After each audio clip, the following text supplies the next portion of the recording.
Hola a todos y bienvenidos. Yo soy Rocío, miembro de ASAP, y bienvenidos otra vez al segundo encuentro de este ciclo de charlas titulado Hablemos de Tourette, que es coordinada por y convocada por ASAP Lenguas Modernas.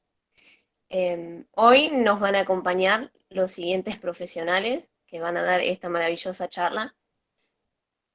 Marta Caruso, coordinadora de Difundamos el Tourette MDQ.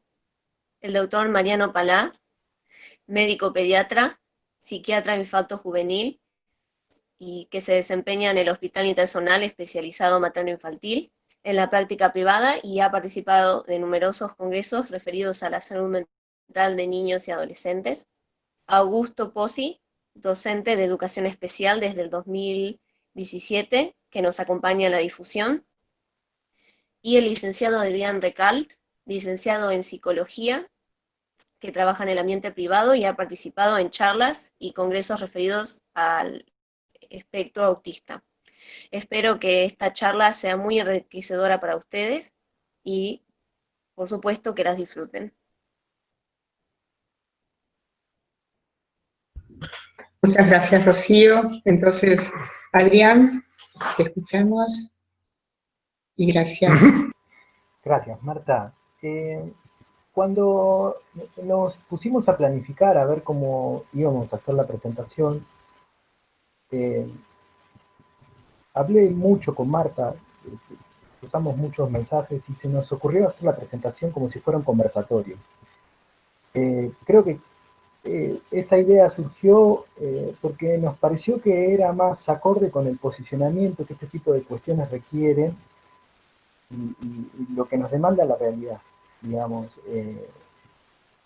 Esta cuestión de poder dialogar entre los distintos actores y poder llegar a acuerdos y reconocernos a nosotros mismos como agentes de transformación y de comunicación, a través de los cuales se permite la construcción de un conocimiento al menos más democrático. Bien, yo pensé que por ahí podríamos hacernos unas pequeñas preguntas antes de empezar acerca de cómo han sido las representaciones, las conceptualizaciones y las prácticas sobre los TICs a lo largo de la historia. Las instituciones humanas han configurado sus conocimientos y sus saberes y sus prácticas. Uno lo que ve entre los historiadores es que han existido una serie de importantes bisagras a través de las cuales se gestan rupturas y continuidades. Seguramente una de las bisagras más importantes ha sido la incorporación de los TICs, en tanto que TICs, al discurso médico en la era moderna. Pero las personas con TICs estaban ahí desde antes. Los TICs estaban ahí desde antes y las conceptualizaciones eran distintas. Hay muchos registros historiográficos, así nos lo anotician, y tal vez los más interesantes por lo pintorescos y lo terroríficos que son los del medioevo. A propósito de las pestes que azotaron Europa en la era medieval, las personas que tenían tics, hoy por ahí lo podemos reconocer a través de los discursos, esas personas que proferían blasfemias, esas personas que tenían movimientos erráticos involuntarios, bailecitos demoníacos, eran vistos por el discurso esotérico como endemoniados. Y para los endemoniados, el exorcismo e incluso la muerte.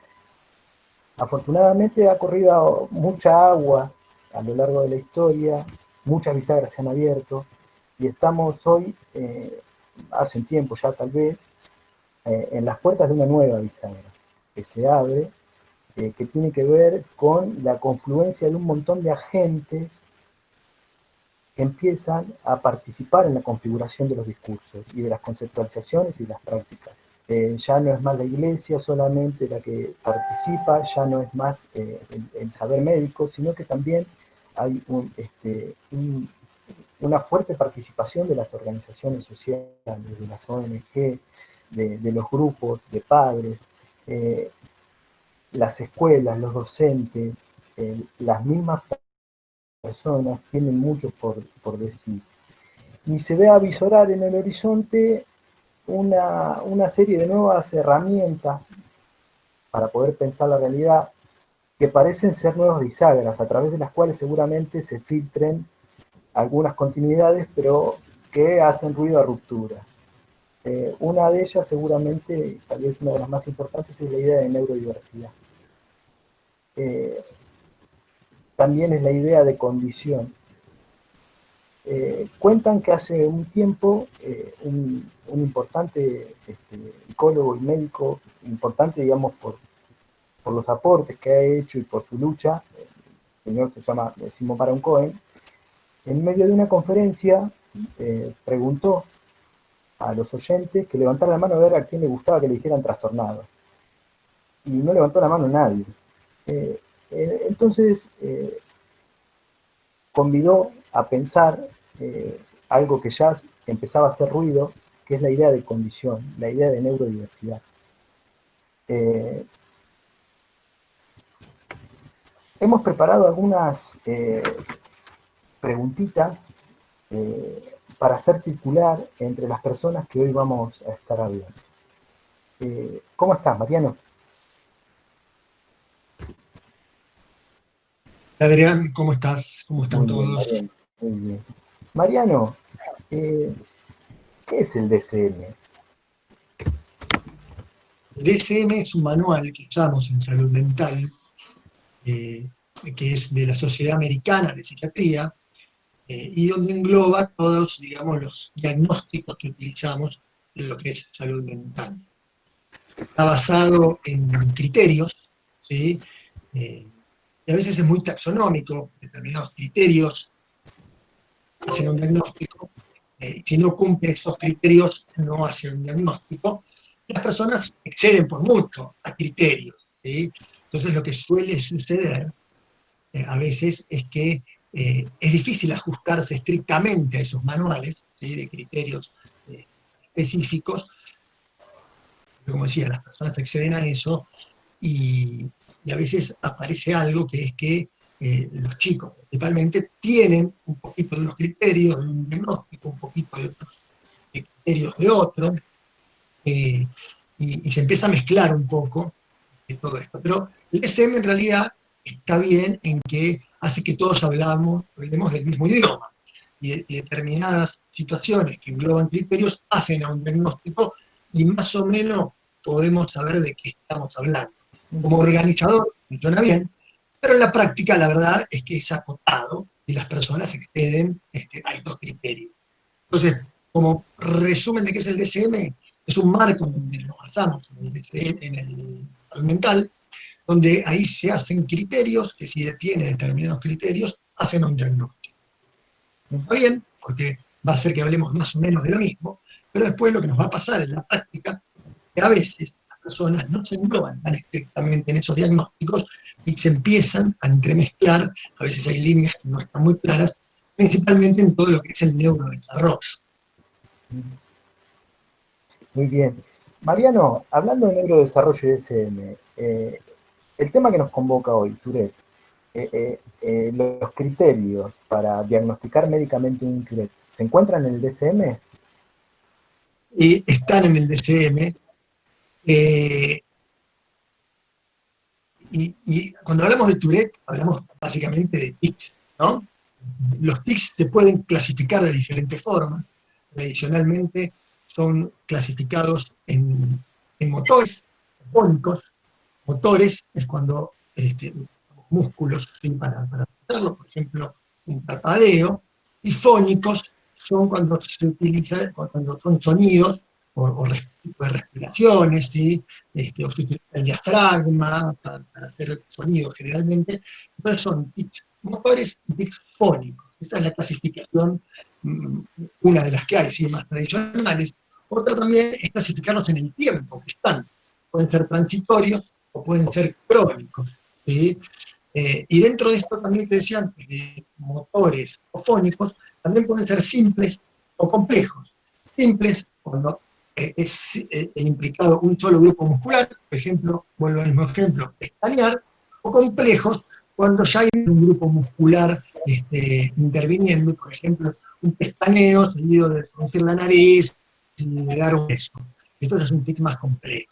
Entonces, son motores y tónicos, esos son simples y complejos, y además los podemos clasificar en tiempo, transitorios y crónicos. DCM, tradicionalmente, en estos transitorios y crónicos se hablaba de menos de un año, ¿sí?, para ser transitorios, y de más de un año para ser crónicos. El DCM siempre va reclasificando y cambiando nombres, pero hablando más o menos de lo mismo, que los define como provisionales, serían los transitorios, menos de un año, y los crónicos, los persistentes, los llama ahora, que serían más de un año. Dentro de eso, hablamos de tics crónicos que pueden ser motores o pueden ser fónicos. Si asocia tics motores y tics fónicos, se denomina síndrome de Tourette. Es un nombre muy, muy grande, pero en realidad lo que está diciendo son la presencia de tics, tanto motores como fónicos, de forma crónica, más de un año. Sabiendo que los tics son parte del desarrollo, ¿sí? Un 20% más o menos de los chicos en edad escolar va a tener tics, son tics transitorios, que no implican absolutamente nada, ¿sí? Un 5% más o menos de los chicos en edad escolar va a tener tics crónicos, ¿sí? Y solo un 1% va a tener el síndrome de Tourette, ¿sí?, que son los tics crónicos, tanto motores como fónicos. Es decir que, Mariano, nosotros nos podemos encontrar con una persona que tenga solamente tics, o podemos encontrarnos también que esos tics estén asociados a otros cuadros, ¿verdad? Exactamente. En realidad, cuando hablamos de tics, hablamos de algo muy, muy grande, más allá del tic, ¿sí? Cuando hablamos de tics crónicos, de esto que se llama síndrome de Tourette, la presencia de tics motores y fónicos crónicos, en sí, la gran mayoría de las personas que tienen este síndrome de Tourette vienen asociadas con otras cosas, ¿sí? No es simplemente el tic. Más del 90% de las personas, o alrededor del 90%, tienen algo asociado. Por eso, más allá del síntoma del tic, hay que ir a buscar a ver qué hay atrás. Dentro de estas cosas que hay atrás, lo más común es algo que se llama trastorno obsesivo-compulsivo, ¿sí?, o otra cosa que se llama trastorno por déficit de atención e hiperactividad. Estas son las dos cosas que más acompañan a lo que es el síndrome de Tourette, y que se llaman comorbilidades, ¿sí? Tener síndrome de Tourette hace que es muy factible tener alguna comorbilidad. Y dentro de estas comorbilidades, el trastorno obsesivo-compulsivo y el trastorno por déficit de atención e hiperactividad son los más frecuentes, más o menos entre un 50 y un 90% están presentes. Hay otras comorbilidades menos frecuentes, pero que también están, que son, por ejemplo, trastornos del aprendizaje, trastornos de la conducta, del control de los impulsos, u otros trastornos del neurodesarrollo, ¿sí? Si hablamos de lo que es el espectro del autismo, 30% de las personas dentro del espectro del autismo van a tener tics crónicos, ¿sí?, acompañando. Y saber que todos los trastornos, el síndrome de Tourette está englobado dentro de lo que son los trastornos del neurodesarrollo, y tener un trastorno del neurodesarrollo hace que sea más factible tener otro trastorno asociado del neurodesarrollo. Esto se llama comorbilidad. Claro, la comorbilidad hace que de alguna manera el caso por ahí se complejice más. Exactamente. Claro. Entonces, claramente la consulta sigue por el TIC, ¿sí? Claro. Menos que sean muy disfuncionales, pero generalmente no llega por el TIC la consulta, sino llega por un trastorno obsesivo-compulsivo o por un trastorno de ansiedad en general, porque el trastorno obsesivo-compulsivo está dentro de la esfera de la ansiedad, o por dificultades escolares, dificultades de aprendizaje, que engloba lo que es hay adentro un trastorno por déficit de atención y hiperactividad. Uno cuando indaga más finalmente dice, sí, tenía aquí, siempre tuvo tics, resopla, patalea, no sé, un montón de tics que ha tenido a lo largo de su vida, que a veces han pasado desapercibidos, no han pasado desapercibidos, pero no han hecho un motivo de consulta, ¿sí? Y a veces, cuando los tics son más incapacitantes, por ejemplo, un latigazo de cuello, donde yo me puedo lesionar, o son tics muy complejos, me implican muchos grupos musculares, bueno, ahí sí el motivo de consulta puede ser que vengan por el tic. Claro, por contractura. Exactamente, o porque hace que sea muy disfuncional el día, ¿sí? La presencia de muchos tics, o hay unos tics más raros todavía, ¿sí? Más complejos, que sí llaman la atención por lo no común en la sociedad. Por ejemplo, escupir, un tic es de escupir, de escupir, de escupir, y quizás llega a la consulta por lo raro de la conducta. ¿Sí?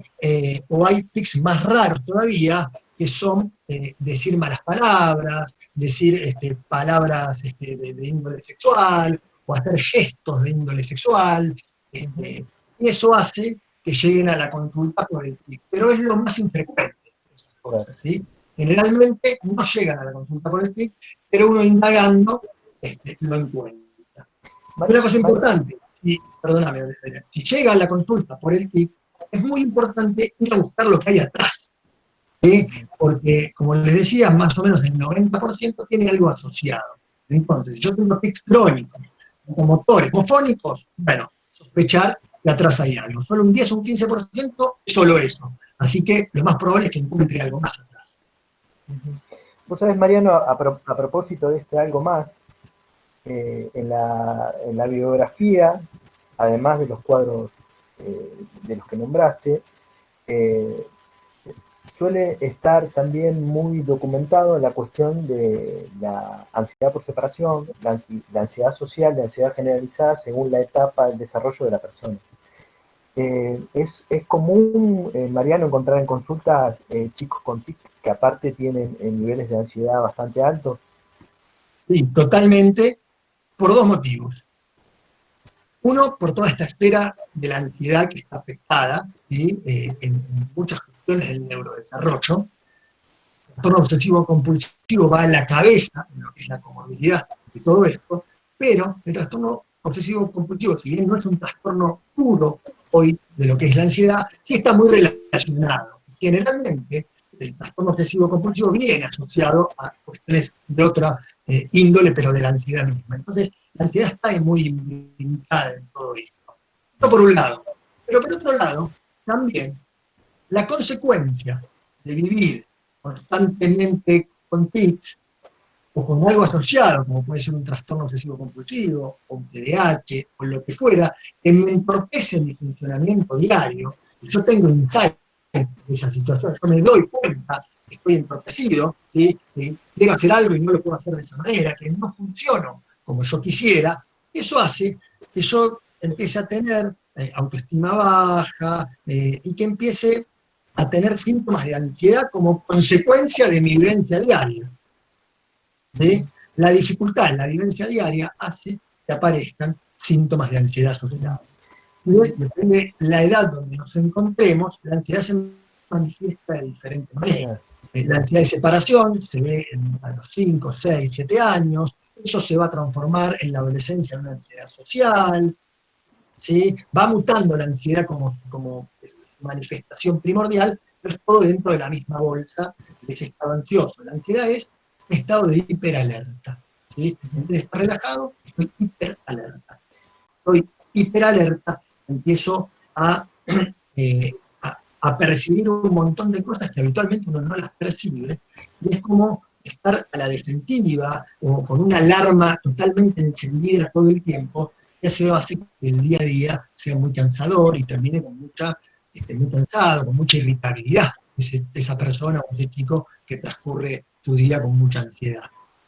Me imagino, Mariano, por lo que relatás, al escucharte, obviamente que esto debe depender de la combinación que le toca a cada persona, pero se debe sufrir mucho cuando el cuadro por ahí es tan complejo. Las personas, supongo que se combinan dos cosas, a ver si te seguí bien.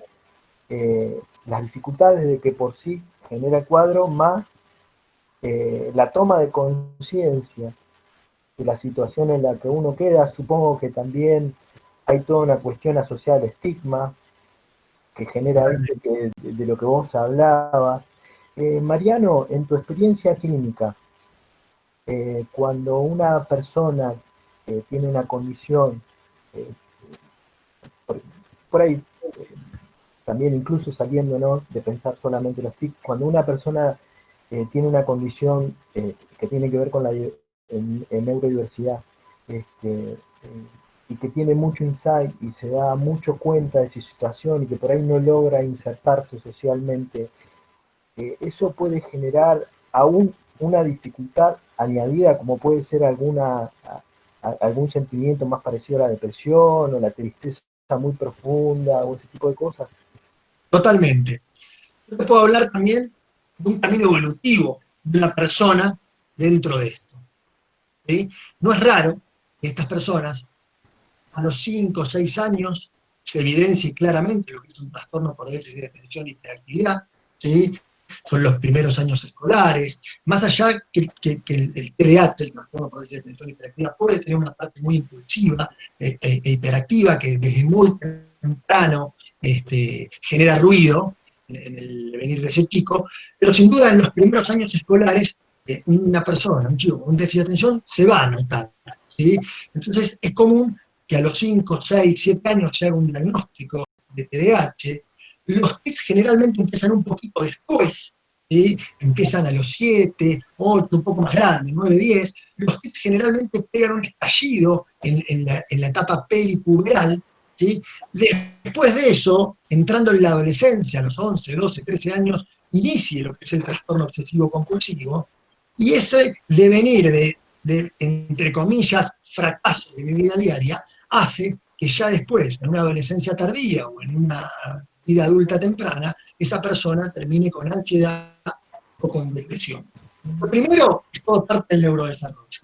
Y lo último, la ansiedad y la depresión, es consecuencia de todo lo que yo fui viviendo en estos años. Entonces, esa evolución que yo me sé es bastante común en estas personas. Y ahí es donde entra todo lo que podemos hacer nosotros como ambiente, ¿sí? Para que ese devenir de esa persona con estas dificultades, ¿sí? Hagamos un ambiente más amigable y podamos sobrellevarlo un poquito más y acompañarlo, ¿no? Mira, justo se me iba a ocurrir hacer una pregunta con respecto a una de las cosas que habíamos hablado, pero no quiero dejar pasar esto, porque, bueno, estás hablando de cuestiones que aparecen muy tempranas en el desarrollo de una persona. Y me preguntaba, ¿no? ¿Cuál, según tu experiencia y tu criterio, cuán importante es el rol de los docentes, de los equipos de gabinete escolar, de los pediatras? Bueno, los pediatras seguramente tengan una cuestión más aceitada con los screening, pero ¿vos pensás que es muy importante, digamos, ante las sospechas? ¿Cómo se deriva? ¿Cómo se trabaja? Vos, sobre las... Sí, obviamente las escuelas son un gran detector de cualquier problema de lo que es el neurodesarrollo, ¿sí? A mí me llegan muchos pacientes derivados o que la alarma se la dan a los padres las escuelas. Depende del síntoma, obviamente, puede ser más temprano, más tarde, pero la escuela o todo lo que es el estamento educativo es fundamental en todo lo que es detección. Los maestros tienen un ojo muy avesado, ¿sí? Para esa persona que sale un poco de la media, e incluso que sale un poco más allá de la media, ¿sí? Y entonces la escuela es un gran detector de situaciones. No hará un diagnóstico, obviamente, pero encenderá una alarma, empezará un recorrido más allá de hacer un diagnóstico, para tener intervenciones específicas, que también van a ser intervenciones escolares, pero no solo eso, intervenciones para que esa persona pueda desarrollarse lo mejor posible. Los pediatras es lo mismo, los pediatras van a ser la puerta receptora de todo esto, porque la escuela le informará a la familia y la familia informará al pediatra. Entonces los pediatras también tienen que estar avesados en todo lo que es cuestiones del neurodesarrollo, porque todas las afectaciones del neurodesarrollo, una intervención precoz son de pronóstico. Entonces una detección precoz, una alarma precoz que a veces dan las escuelas, debe ser respondida en la intervención a donde llegue esa alarma, ya sea el pediatra, nuestra consulta en o una fonoaudióloga, o una psicóloga, un psicólogo, lo que sea, tiene que ir acompañado rápidamente de una sospecha y a partir de ahí, bueno, a hacer una evaluación. Insisto, muchas veces no va a llegar un diagnóstico completo, muchas sí, pero quizás las intervenciones se hacen desde una ya sospecha de algo en el neurodesarrollo no está bien, más allá de un diagnóstico preciso y concreto. ¿Sí? Por eso la escuela y la puerta de entrada a salud, que puede ser el pediatra, el psicólogo, lo que sea, son claves en todo esto. Mariano, nos has relatado cómo son las manifestaciones externas, cómo podemos darnos cuenta que estamos enfrente de una persona concreta, bueno, más allá que darnos cuenta, nos has contado del sufrimiento, nos has contado de las comorbilidades, bueno, y también está la cuestión de la fenomenología del cuadro de la condición. Hay algo que forma parte también del cuadro que se llama aura premonitoria, y el aura premonitoria arranca más o menos en los chicos alrededor de los 10, 8, 9 años. ¿Qué es el aura premonitoria, Mariano? Es un tic, vamos a empezar por eso. Un tic es un movimiento involuntario, eso es muy importante. Es el primer concepto, involuntario. Porque a veces, uno lo sabe obviamente, no es que es malo, pero muchas veces el entorno, la familia, lo reta por el tipo. ¿Sí? O la escuela, la maestra. Entonces, primero saber que es involuntario. Entonces, entender que ese tipo no lo puede evitar. ¿Sí? Entonces no lo voy a estar retando con algo inevitable. Es como que a mí me reta porque tengo el pelo negro. ¿Sí? Entonces, primero, un tic es un movimiento involuntario o semi-involuntario, y ahí voy a esto del aula. Movimientos rápidos, repetitivos. Hay algo que se llama urgencia premonitoria. ¿Qué es la urgencia premonitoria? Un estado, una sensación, ¿sí?, de intranquilidad que puede ser física o mental. Física, por ejemplo, si yo tengo un tic que es dar un beso, antes del tic empiezo a sentir esta parte del labio de arriba como una urgencia que tengo que mover. Eso es una urgencia premonitoria, que me genera gran incomodidad, ¿sí?, hasta que hago el tic. Cuando hago el tic, esa urgencia baja y estoy tranquilo. Pero al rato otra vez, viene esa urgencia, ¿sí?, a veces es no física, sino mental, algo que me empiezo a sentir incómodo mentalmente, y tengo que hacer el tic. Esos son segundos, la persona generalmente no se da cuenta, y parte del tratamiento se llama prevención de respuesta. Empezar a registrar esa urgencia premonitoria que yo tengo antes de realizar el tic.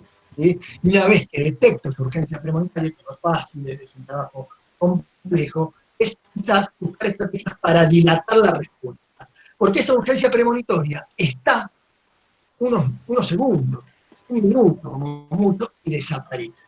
Lo que pasa es que es tan urgente que tengo que dar respuesta. Ahora, si yo logro contener esa respuesta y pasa el tiempo, es probable que esa urgencia desaparezca. No puedo no haber hecho el tiempo. Esto es muy complejo, suena muy fácil, pero no es nada fácil. Mira, yo voy a contar algo sobre M, que para que veas lo complejo y lo complejo doble que es, igual es gracioso. M era un nene que tenía un tic de movimiento de cabeza, ¿no? Tenía un diagnóstico de tic complejo, igual era transitorio, pero incluía mover la cabeza. Él realmente detectaba, era muy chiquito, pero igualmente podía pescar interoceptivamente la sensación, tenía aura premonitoria, es decir, él podía anticipar cuando venía el tic. Eso de hecho hacía que en un montón de veces lo dejara en suspenso y lo tirara en otro momento. Y trabajando con él, una de las partes del tratamiento consistió en poder disfrazar ese tic. Y él lo que terminamos acordando es que lo disfrazara de un estornudo. Y después el problema que empezó a tener es que disfrazó de estornudo un tic en pleno COVID. Entonces era doblemente peligroso para la sociedad. Me dice, no, esto no, dice, pero, vamos a hacer otra cosa. Pero es muy complejo, es muy difícil. No todas las personas tienen la misma capacidad interoceptiva y no todas las personas pueden aguantar de la misma manera la sensación que les genera el aura, el pulsionar, ese hormigueo del que vos hablás, Mariano. Ese pulsionar no todas las personas pueden aguantarlo de la misma manera y no todos pueden trabajar de la misma manera. Pero sobre la cuestión de los TIC específicos de prevención de respuesta y la intervención global sobre los TIC, se basan justamente en trabajar sobre esta cuestión, esta fenomenología que es el aura premonitoria. Y uno se encuentra mucho en la bibliografía que esta aura premonitoria, que esta fenomenología de Tourette es distinta a la fenomenología que nos podemos encontrar, por ejemplo, en un TOC, a pesar de que el movimiento ritualístico, si se quiere, repetitivo, puede de alguna manera confundirnos. ¿Por qué se dice que es distinta la fenomenología, Mariano? Bien. Déjame terminar. Por momentos, el tic aumenta cuando hay estrés, ¿sí? Aumenta cuando hay cansancio, pero disminuye mucho cuando hay concentración. Si yo estoy concentrado en una tarea, no viene esa urgencia. ¿Sí? Por eso puede ser que en determinados momentos la persona, cosa, esté muy concentrado en algo y no los tenga. Y otra característica del TIC es que la persona conscientemente los puede suprimir por un corto tiempo. Eso genera un gran desgaste, ¿sí? Pero hay veces que las personas no se quieren exponer en un contexto, lo suprime, es un desgaste, después llega a la casa y tira todos los TIC. Como decíamos, una de estas comorbilidades es el TOC. Y el TOC, ¿qué es el TOC? Son obsesiones y compulsiones. Las obsesiones son pensamientos, son ideas, son imágenes que se me vienen a la cabeza, que también me generan mucha ansiedad, que me ponen muy incómodo. Por ejemplo, ahora con el COVID, no me puedo lavar las manos porque puedo pensar que vengo de la calle, y que bueno, puedo haber estado expuesto y tomo mis medidas de higiene. Ahora, una obsesión sería que eso pasa a ganarme todo el día, ¿sí? Entonces yo voy por la calle, voy tirándome el culo todo el tiempo, no toco absolutamente nada, ¿sí? Porque estoy invadido por un pensamiento, ¿sí? De que voy a en cualquier momento contaminarme de COVID. Entonces, la obsesión es un pensamiento intrusivo que no me deja tranquilo y que está ahí gobernándome todo el tiempo. Esa obsesión se combate con algo que se llama compulsión, que muchas veces tiene que ver con la obsesión. Por ejemplo, lo del COVID, me lavo las manos, eso sería la compulsión, me estoy todo el tiempo lavando las manos, pasándome el alcohol todo el tiempo, hasta que llega un punto que me lastimo las manos, ¿sí? O a veces la compulsión no tiene que ver directamente con la obsesión que tengo, pero yo lo hago y me tranquiliza automáticamente, ¿sí? Por ejemplo, contar hasta 1, 2, 3, me tranquilice. ¿Sí? O algo, o compulsiones de simetría. Toco una vez, 2 veces y ya eso me tranquilizó. ¿Sí? Esos movimientos que pueden ser quizás confundidos en algún momento con un tic, por ejemplo, eso de si tengo que tocar de un lado y tocar del otro en una mesa para yo quedarme tranquilo porque es mi compulsión a una obsesión, responden a eso, a una obsesión.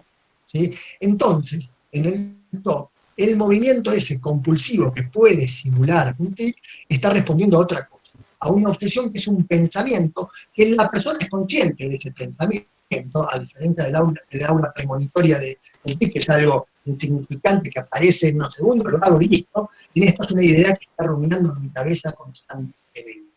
Y a veces son cosas que generan mucha culpa en la persona con TOC, porque dentro de las obsesiones hay un montón, hay muchas que son obsesiones, ¿sí? De agresividad o de índole sexual, de que yo voy a hacer algo sexualmente a alguien, y quizás hago la compulsión y con eso me calma, pero vuelve otra vez. Y todos esos pensamientos, muchas veces, en la persona que tiene TOC, generan mucha culpa. ¿Sí? Y uno lo que tiene que transmitir es que es un pensamiento, y por pensar uno no es culpable de nada. Pero esas son cosas que generan mucha angustia a veces en las personas que tienen estos pensamientos obsesivos. Entonces, un tic está precedido por una urgencia premonitoria, que es una sensación como un hormiguero, decía Adrián, perfecto, yo hago, generalmente es en la zona que hago el tic, y con eso se calma. Lo otro es una obsesión, que es un pensamiento que está mucho en mi cabeza, mucho tiempo, ¿sí? Y me lleva a hacer algo para compensar ese pensamiento, esa obsesión, y me calma. Ahora también, a veces no es tan claro, y hay tics compulsivos. Es cuando responden a una percepción. Por ejemplo, yo voy por el puerto de Mar del Plata, empiezo a oler el olor a puerto, yo empiezo a soplar para afuera, pensando que no voy a incorporar en ningún momento el olor a pescado y que algo me va a hacer. ¿Sí? Es un tic compulsivo. ¿Sí? Y salgo, digo, y capaz que estoy un minuto atravesando el puerto, yo estoy un minuto soplando para afuera. Ese es un tic compulsivo. O otro ejemplo de eso puede ser, por ejemplo, me estoy lavando los dientes, ensucio el espejo, inmediatamente tengo que dejar el espejo perfectamente limpio. Esto es secundario a una percepción. ¿Sí? Esos son tics compulsivos más complejos, porque ahí hay que tratar las dos cosas.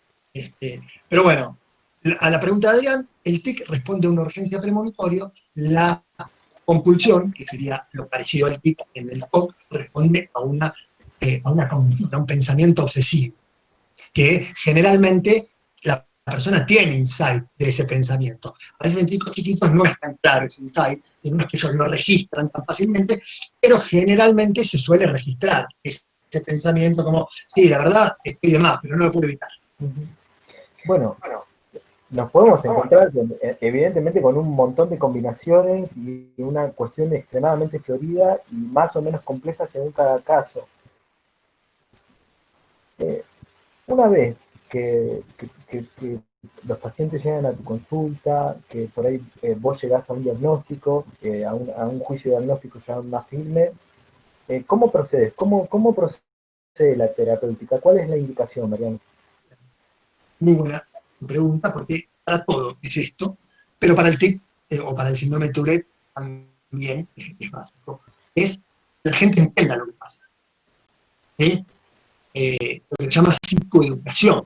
Explicarle a la persona y a su familia qué es todo esto. Saber que el TIC, dentro de todo lo que es la psicoeducación, generalmente viene y se va. Funciona como por oleada.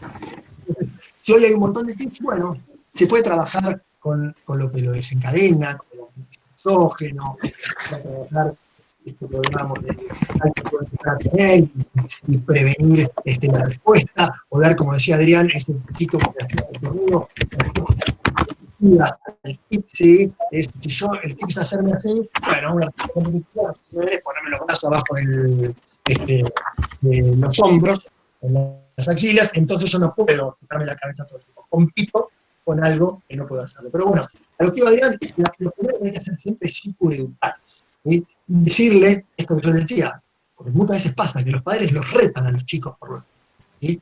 Y explicarle es involuntario. Entonces retarlo no es la solución.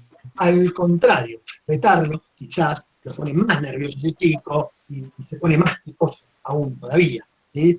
Esto de lo que es la psicoeducación, saber explicarle a los padres, porque a veces se lo hace a propósito, porque cuando está haciendo tal cosa no sucede. No, porque cuando hay mucha concentración, la persona no hace tics.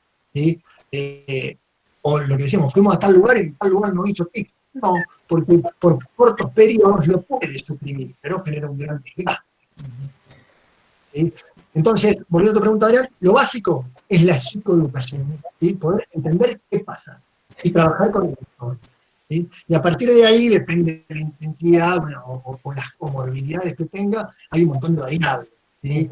Dentro de esas posibilidades están los tratamientos farmacológicos, pero los tratamientos farmacológicos para los tics, en realidad, son muy claros que se utilicen. ¿Sí? Hay otras indicaciones que son precisas. Una es cuando el tic genera un potencial daño. ¿Sí? Lo que hablamos hoy, por ejemplo, el latigazo, puede generar algo en la vértebra, vamos a tratarlo. ¿Sí? O la otra cosa es cuando subjetivamente a la persona que lo sufre le genera muchísima incomodidad. Eso pasa en la adolescencia, ¿sí?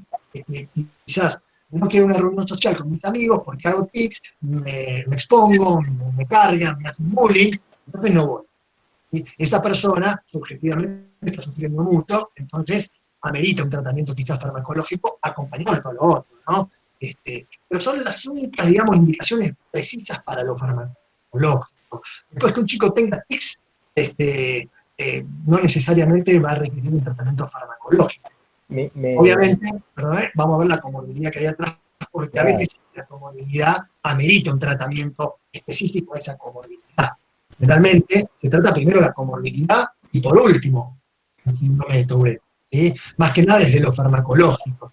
Y a veces conteniendo la comorbilidad, los tics también bajan bastante. Me imagino que la psicoeducación debe ser muy importante en la escuela.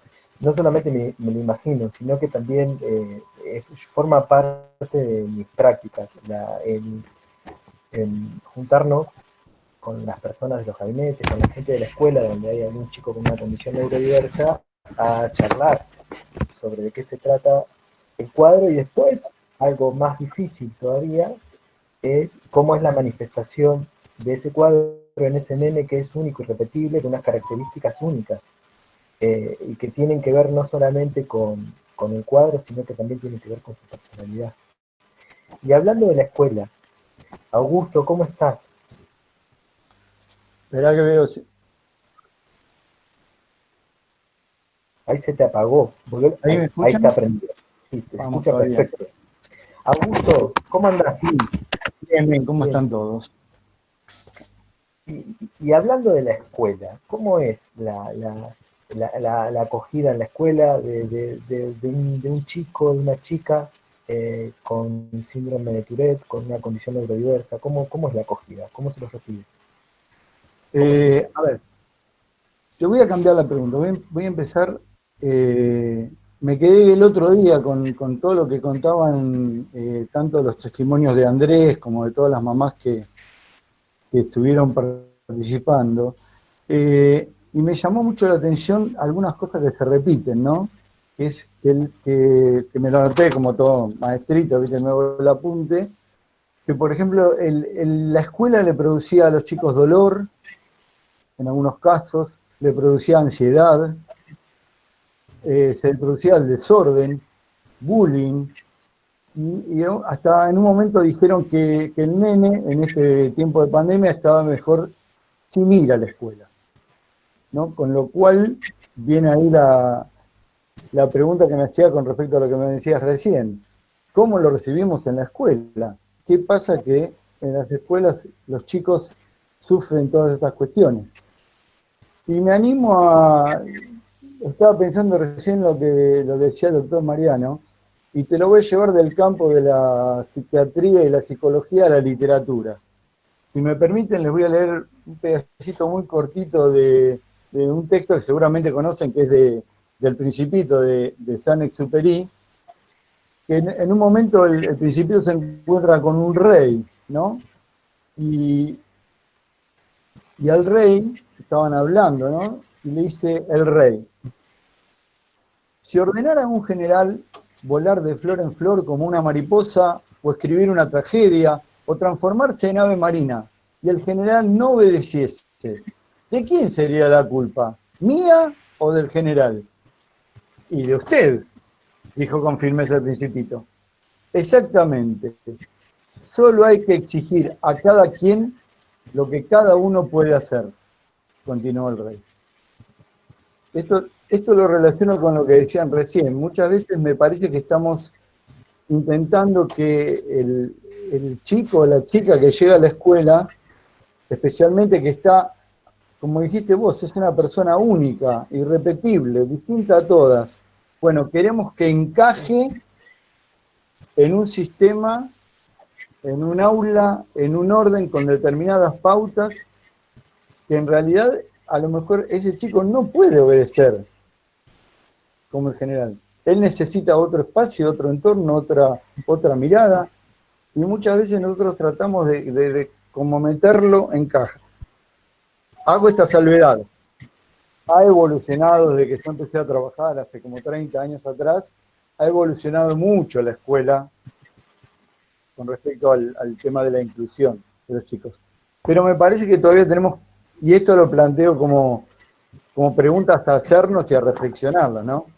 No solamente como crítica, sino decir, empezar a pensar de qué manera nosotros recibimos a esos chicos, cuál es la mirada, y qué importante es, esto que decías recién, esto que comentaban recién, poder informar, poder saber, poder aprender sobre la condición de esos alumnos que llegan a la escuela, chicos y chicas, para poder informar al resto, porque me parece que es una forma de empezar a entender esto, por ejemplo, que decía Mariano, los tics son involuntarios, no lo hace a propósito. Entonces, no lo castiguemos por eso, ¿no? Necesita moverse dentro del aula, no lo hace a propósito. O sea, esto es lo que muchas veces nosotros nos cuesta, como docentes, ¿viste? Que queremos mantener el orden en el aula, que estén todos sentaditos, calladitos, ordenados. Es una cuestión que la escuela todavía me parece que tiene que tratar de ir transformando. Sin ir más lejos, yo la experiencia la tengo con mis hijos, ¿no? Pasan del jardín, de un lugar donde es mucho más libre, donde juegan más, entran a primer grado y tienen que estar ya sentados en un pupitre, en un banco, cuando nunca estuvieron hasta ahora sentados en un pupitre, en un banco.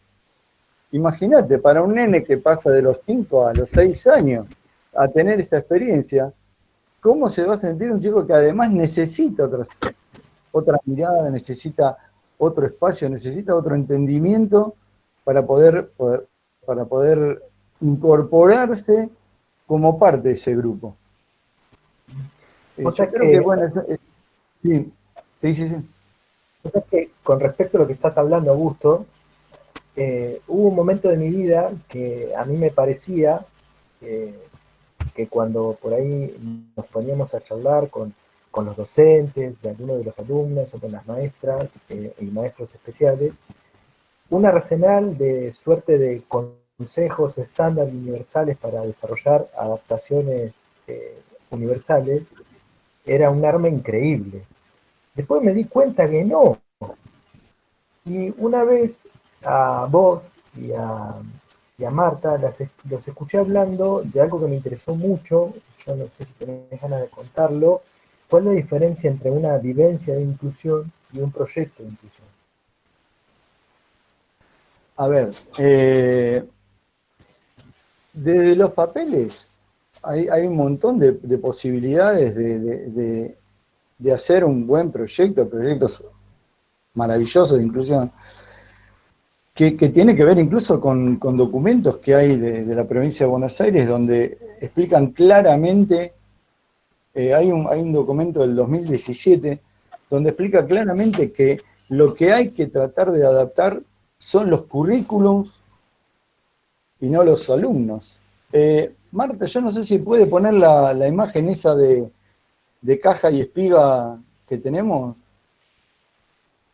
Sí, Bueno, fíjate, mientras lo voy poniendo les cuento. Yo en mis ratos libres, que en este momento son muchos, intento hacer carpintería y todavía no me sale. Vengo aprendiendo hace rato. Y hay un encastre que se llama encastre de caja y espiga, no sé si se va a poder ver ahí la imagen, ¿no? ¿Se puede ver Se ve perfecto, Augusto. la imagen? Se ve perfecto. Sí, nosotros lo vemos bien. Bueno, yo todavía no la veo, no importa. En esa caja de espiga vos tenés 2 maderas que tenés que ensamblar, ¿no? El tema está que a veces, yo lo hablo como carpintero novato y a veces muy ansioso, no siempre es fácil hacer que ese encastre salga perfecto. Entonces, ¿qué hago? Bueno, martillazo. Cuando meto el martillazo, ¿qué pasa? Generalmente algo se rompe. Entonces, nosotros tratamos de forzar muchas veces a que los chicos se encuadren en ese proyecto, ¿no? Que se encuadren en lo que yo planifiqué, que se encuadren en en la dinámica del aula, y a lo mejor no lo pensamos, por lo menos desde mi visión, ¿no? En hacer una inclusión desde otro lugar, ¿no? Que el chico pueda ir de a poco entrando realmente, si vamos a hablar de inclusión, ¿no? Lograr que podamos adaptar no solamente al chico, al grupo, sino al grupo también al chico y al maestro y al docente y a la escuela en general. Entonces, tiene que ser un trabajo, me parece, mucho más integral y donde estén todos los integrantes de la familia escolar involucrados. Y al igual que también los profesionales, ¿no? que permitan que ese sea un trabajo realmente de equipo, ¿no? Que se pueda ir logrando que el chico realmente se sienta bien en ese lugar y no que experimente todo esto que dijimos que decían las madres, ¿no? No sé si eso... Sí, Augusto, sí, claro que sí. Hay una idea que se transmite hace un tiempo, que son los entornos amigables.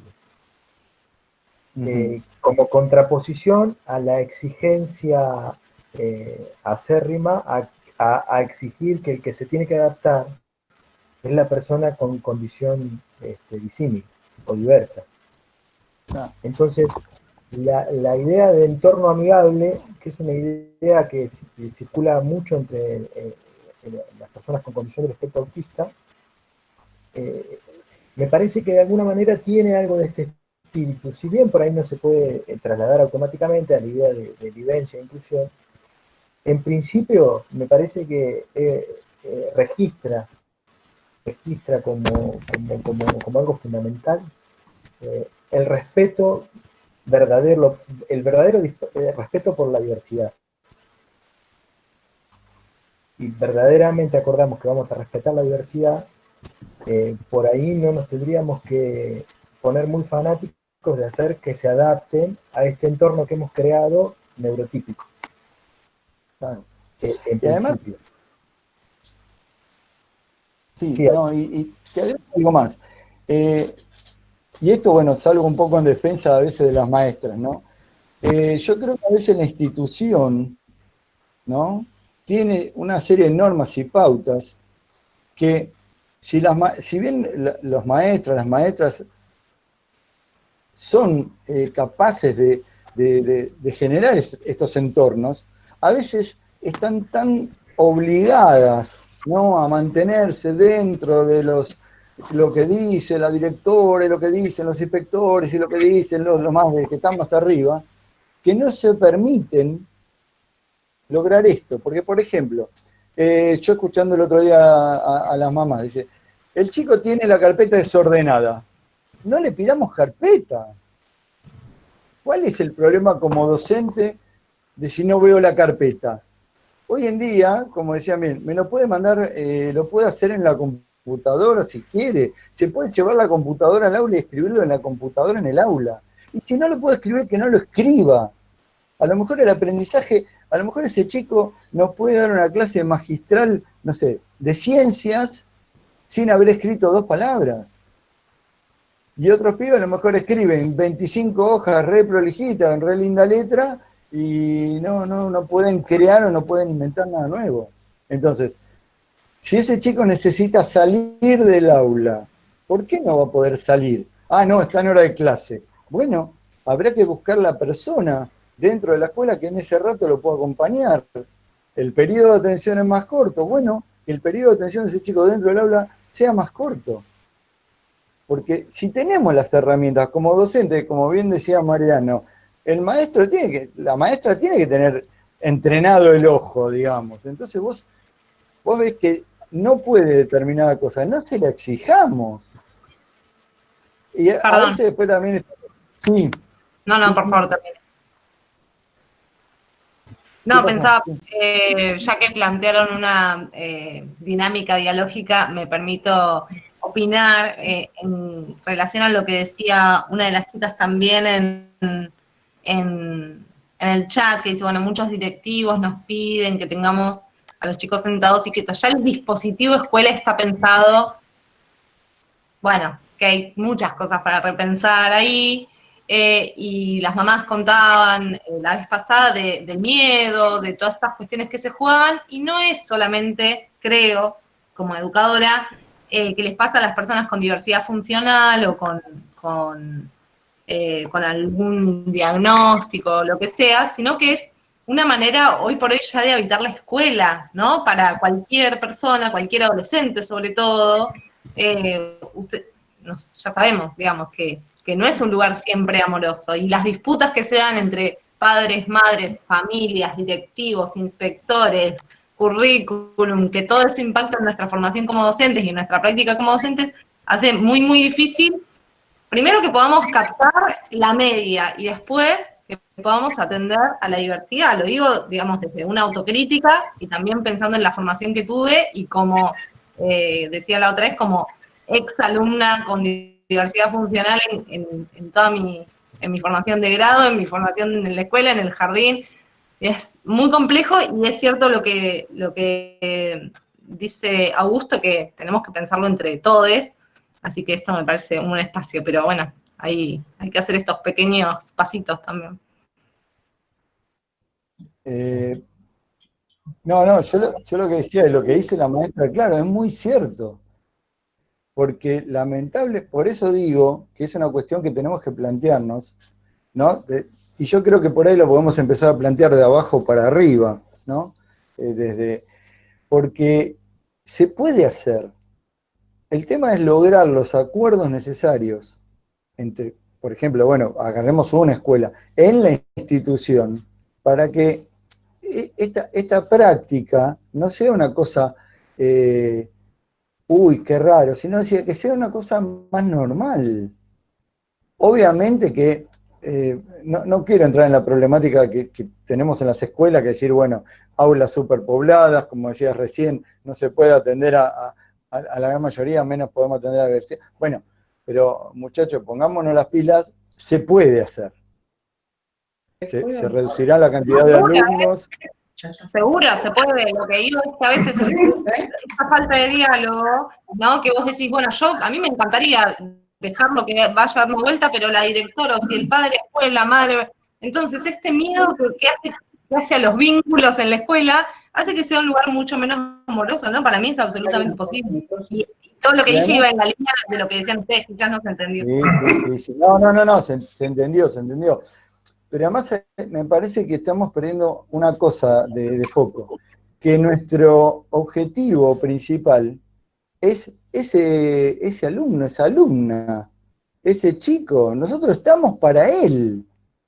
No es que nosotros estamos porque la directora nos quiere mucho y somos muy lindos, sino estamos al servicio de ese chico. Y luego, bueno, extendido a la familia también, ¿no? Entonces, no nos tenemos que olvidar nunca de ese rol. Entonces, yo sé que es difícil, yo no digo que esto sea fácil, por eso digo que tenemos que ir haciéndolo de a poco, dialogando, acordando, haciendo muchos acuerdos, pero ir de a poco pensando estrategias para que ese chico, esa chica, que está encima de que está atravesado por esta condición, porque encima de que está atravesado por la condición, nosotros queremos imponerle un modelo que a él no le sirve. El otro día yo escuchaba, y la verdad que es una cosa que me revuelve a uno de las tripas, que los padres tienen que decir, tengo que buscar la escuela indicada para mi hijo. No, el padre no tiene que hacer un peregrinaje, que me ha pasado con muchas mamás en la práctica, me han contado, uy, no sabes, todas las escuelas, el lugar donde he ido. Pobre gente, ¿por qué tienen que hacer eso? No hay derecho. Tendría que ser, no digo absolutamente todos los lugares, pero tendríamos que, por eso el laburo ahora es de ustedes, de los jóvenes que vienen de atrás empujando. Perdona, Augusto. Sí, Marta. ¿Te puedo interrumpir como es habitual? Por supuesto, Marta, por supuesto. Gracias. Porque estoy viendo el horario y tengo miedo de dejar pasar algunas cosas muy importantes que estoy escuchando y que, bueno, me reconfortan. Indudablemente los que me conocen saben que cuando viene este tipo de cuestionamiento, más allá de la mamá, aparece la pedagoga y no puedo dejar pasar que en realidad están planteando el problema de la educación. No estamos planteando el problema de la escuela. Estamos planteando de qué es educación y para qué educamos y en qué circunstancias educamos. Porque si tenemos muchos niños que están diagnosticados con este déficit, con este trastorno, me voy a correr un poquito de Tourette. Déficit de atención, trastornos de hiperactividad, un montón. Si ustedes vieran la cantidad de niños que hay diagnosticados con estas cuestiones por escuela, la cantidad de niños medicados, la cantidad de niños que no juegan libremente porque van de consultorio en consultorio. Yo me pregunto si la escuela está igual que en la época de los dinosaurios, más o menos cuando estaba yo, algo está pasando. Todos los diseños, la Constitución, todas las normativas hablan de que hay que respetar la diversidad. Algo está pasando que no lo podemos hacer. Algo hemos sufrido nosotros como sujetos adultos que nos impide luchar por lo que creemos que es correcto. Las mamás, los papás, las familias, los profesionales, conocemos lo que está pasando. Las instituciones educativas también, los directivos también, los docentes también. Sin embargo, no están dadas las condiciones para que estén los acuerdos éticos que se requieren para lograr que cada niño pueda construir su proyecto de vida como corresponde en el ámbito escolar. Y sí hay que poner en tensión esto, sí hay que recorrer escuelas, Augusto, porque no puede ser que un niño sea castigado por el padecimiento que tiene. Entonces, se requiere seguir buscando escuelas. Y yo me aventuro a decir que si es necesario, debe salir del sistema. Y soy docente, y me hago cargo de lo que digo. Yo, si me permitís, Sí, Mariano. y te puedo interrumpir, creo que esto excede a la escuela. Uh-huh. Yo creo que este concepto de neurodiversidad vino para quedarse y para instalarse. Y yo creo que pasa de ser un paradigma médico a un paradigma social. Y me voy a parar en algo que conozco bastante, que es el espectro del autismo. Y si uno habla de la prevalencia de lo que es el trastorno del espectro del autismo, hay un lugar en Estados Unidos que se llama el CDC, que hace un estudio de prevalencia cada 2 años, y habla de, en Estados Unidos, mide cuántos chicos hay de 8 años que se engloban en lo que es el diagnóstico de los trastornos del espectro del autismo. ¿Sí? A ver si lo paso aquí.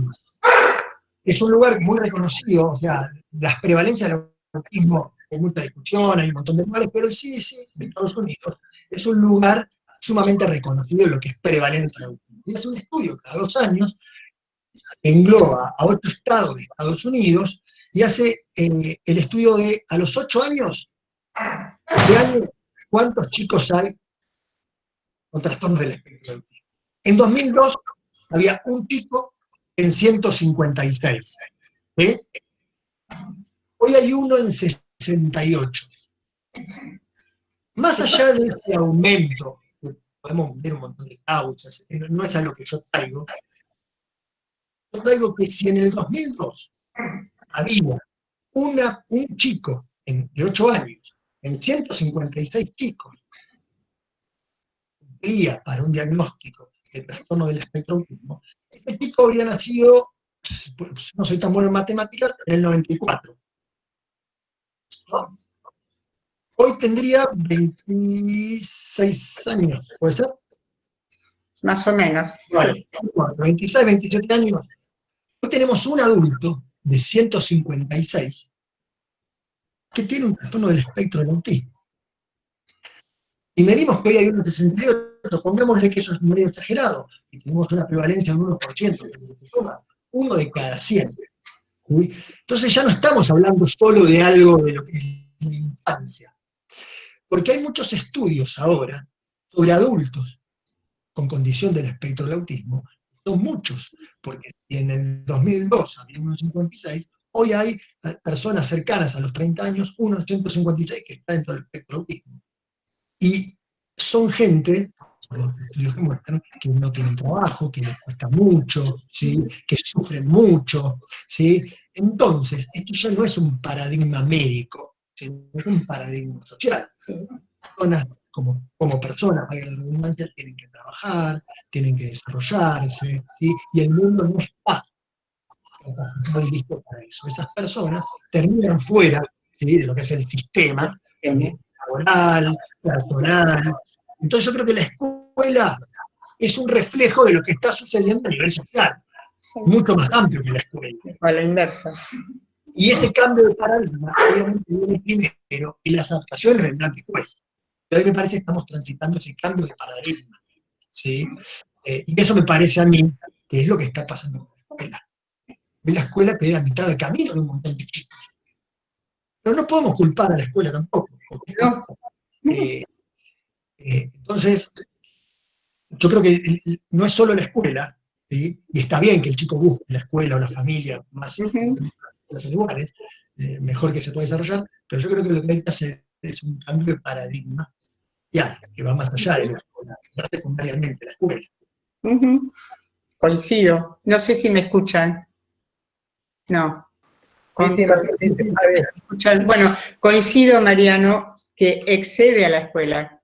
Por eso hay muchos movimientos en Mar del Plata generados por jóvenes, familias, que están buscando escuelas distintas. Cuando yo me refiero a esto, a que el planteo va hacia la educación excede a la escuela. Y vos estás refiriéndote también a esta cuestión de lo social. La escuela es un granito de arena dentro de la sociedad. O sea que hay una interacción permanente entre uno y otro. Pero arribando a un poquito lo que había preguntado hoy Adrián, ay, perdón, Adrián, si me salí de tu esquema. Está muy bien lo que estás diciendo, Marta. No, él hablaba de inclusión. Nuestro propósito como grupo de familias, es trabajar en la construcción de una comunidad más inclusiva, ¿no es cierto? Ahora, ¿por qué esto nos lleva a estos cuestionamientos? Porque no hemos tenido, o cuesta desde pequeños, trabajar en ámbitos donde se respete la diferencia. Recién ahora, en estos años, este tema es común. Bueno, Augusto tiene experiencia en esto. Uno se cuestiona, bueno, neurodiversidad, ¿cuántos niños en cada grupo hay con características distintas? ¿Hay 30? Hay 30 niños distintos. Entonces, trabajar hacia el respeto a la diversidad es complejo, porque no tenemos la experiencia como sujetos adultos de haber vivido la situación de ser respetados como distintos. Entonces, cuando hablamos de inclusión, es muy complejo pensar que con un proyecto lo vamos a lograr, como decía Augusto. Primero tenemos que vivir la experiencia, primero tendríamos que ver qué nos pasa a nosotros con este que es distinto, cómo nos hemos sentido nosotros como distintos, practicar la empatía. Entonces uno vuelve al aula, como decíamos hoy, 30 alumnos, todos distintos. ¿Cómo construimos este respeto a lo distinto? ¿Cómo trabajamos la empatía? Si no practicamos esta cuestión de ponernos en el lugar del que está padeciendo esto, para tratar de entenderlo y acompañarlo, por más que haya un proyecto, por más que haya una ley que nos llama a la inclusión, si primero no pudimos vivir esa empatía, la inclusión es solamente un papel.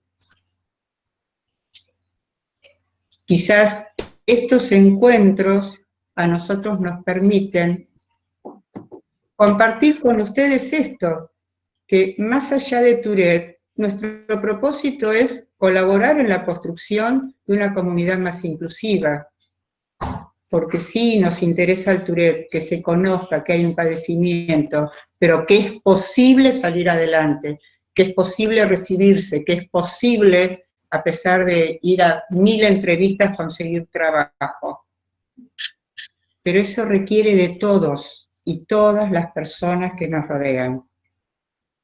Por eso lo esperanzador de que haya un grupo de profesionales que trabajan en esto, lo esperanzador de encontrar personas preparadas para que puedan comunicar lo que saben y ponerlo a disposición de, lo esperanzador que la gente de la SAC por segundo año nos convoque y nos dé 2 espacios para poder entrar en diálogo con ustedes. Cada uno de ustedes tendrá su idea, Mariano con su experiencia, Adrián con su experiencia, Augusto con su enorme experiencia en el ámbito de la educación. ¿Quién es el que tiene la verdad? Ninguno. Entre todos podremos construir algo, un acuerdo, o al menos hoy cerrar esta reunión con algún interrogante que vaya por el lado de ¿qué es lo que puedo hacer con esto? Ahora, si no miramos al que tenemos al lado y nos damos cuenta que solos no podemos, la reunión no sirve, la escuela no sirve, los encuentros no sirven. Nosotros aprendimos que solos como familia no podemos. Tenemos la suerte de contar con estos 3 profesionales que nos acompañan, que dejan sus espacios de trabajo, que dejan sus familias para compartir, porque ven el sufrimiento, porque saben que este es uno de los caminos. Como dijo Augusto, la esperanza son ustedes, que puedan multiplicar lo que hoy compartimos, lo que hoy nos han acercado, y acá estamos. Perdón, Adrián. Hace tu cierre, perdón. Yo no creo poder hacer un mejor cierre que este. A mí me parece que así impecable, me parece que es la conclusión más hermosa que se puede sacar de esto. No es un cierre, es una apertura. Exacto. Por eso me gustó. Es una apertura. Yo trabajo hace un tiempo con Mariano, lo admiro muchísimo, compartimos pacientes de esa manera de trabajo, y me tocó este año conocer a Marta y a Augusto, y me parecen increíbles también. Me encantó estar acá. Yo agradezco lo humano de todo esto, a pesar de la tecnología y de todos los... Ya te paso, Augusto, perdón. Agradezco porque más allá de la tecnología, es un encuentro entre seres humanos, y es lo único que nos puede ayudar. La ciencia está, la tecnología está, pero sin seres humanos dispuestos a interpelarse por eso, no existe nada. Gracias. Bueno, yo cortito, bueno, en primer lugar, aclarar simplemente lo siguiente, que me parece que, como bien decía Marta, el camino es este, por eso difundamos el Tourette, difundamos esto para poder llegar cada vez a más gente, y que, insisto, el cambio, me parece, desde mi humilde opinión, hay que empezar a hacerlo de abajo para arriba, ¿no? Y volver a repetir mi admiración a todas esas familias que tienen que transitar lamentablemente esta situación de tener que buscar, de tener que ir a golpear puertas, de tener que hacer un peregrinar tan grande para poder ver a sus hijos felices, que creo que lo que todo padre quiere es ver a sus hijos felices.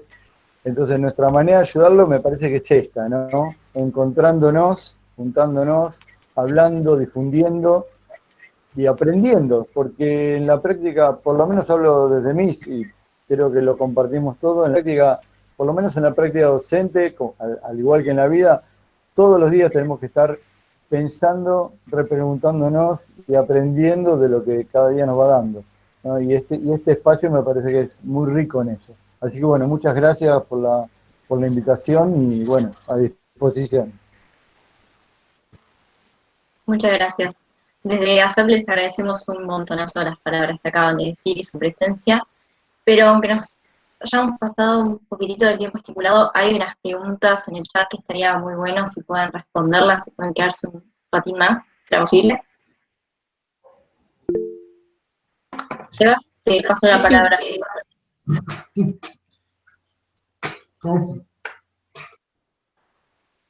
Hola, ¿sí? ¿Se me escucha?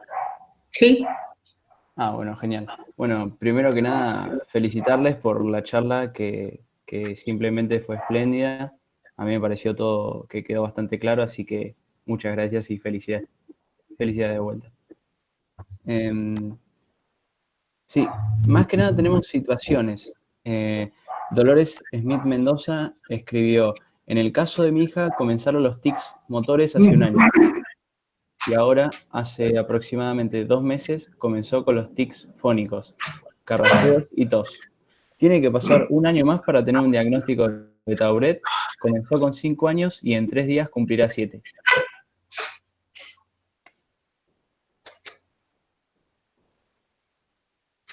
No es necesario que pase un año más.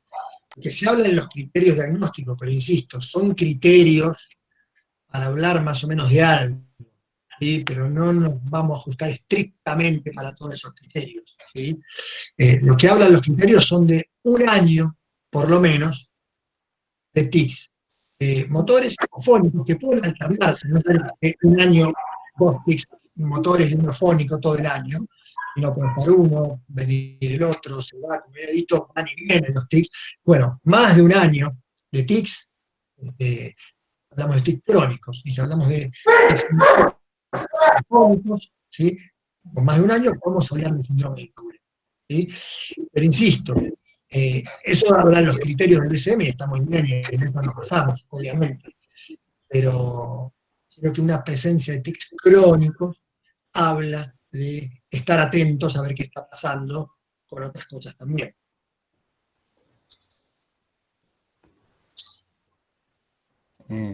Bueno, no sé si... No sé si contestó eso la pregunta.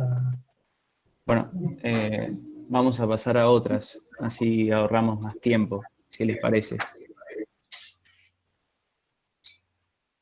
Bueno, Tommy Navarro, otra situación, tiene, soy acompañante terapéutico y desde hace más de 3 años que veo muchas cosas en mi nieto que me hicieron pensar en Tourette. Él tiene diagnóstico de TDAH, tiene 9 años y últimamente solo dice malas palabras, como tics fónicos. Nunca tuvo tics motores. Bueno, tiene un diagnóstico de lo que es un trastorno para déficit de atención y hiperactividad.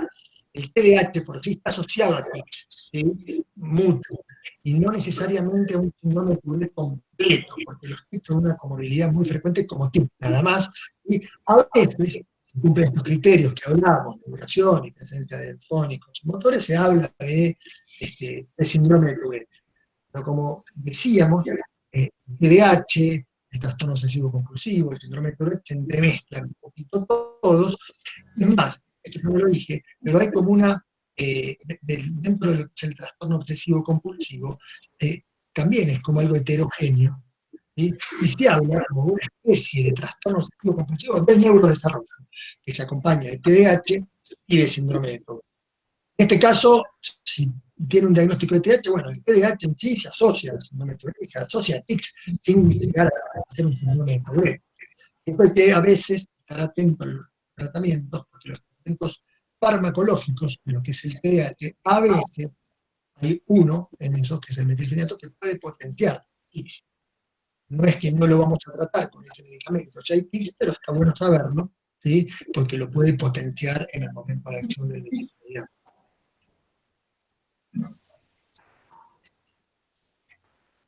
Ok. Y bueno, Flor Grania